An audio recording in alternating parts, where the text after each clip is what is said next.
Locust Street Cottage. Today we're going to talk about the bunny garden. Let's go. When I decided to start keeping bunnies, it seemed like a good idea to also grow some of their food. So I went on a search to find something that I could plant that I could feed bunnies hopefully year-round.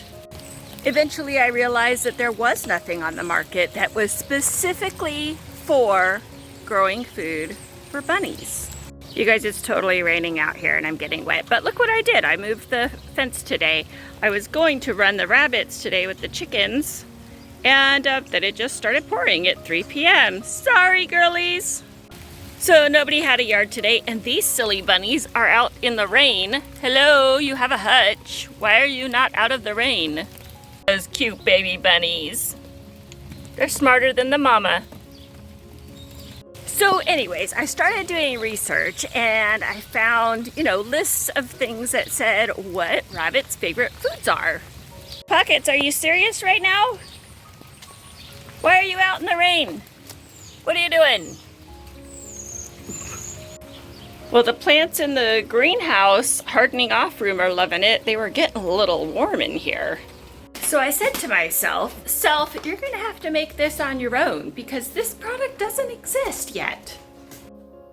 So I came inside and set to work. This is what I've been up to today. I am making seed packets for people that have bunnies.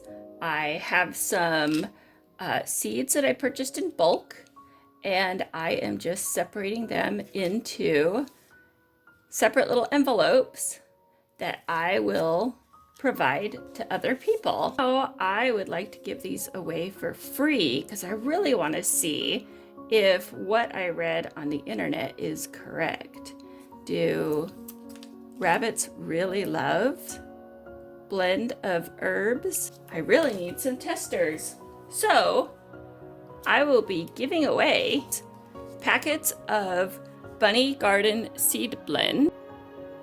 Shoot me an email to locuststreetcottage@gmail.com. The first 30 people will get a packet of seeds. Thanks so much, guys. If you like what you saw, you can subscribe right there. You can watch more bunny videos right there. Bye.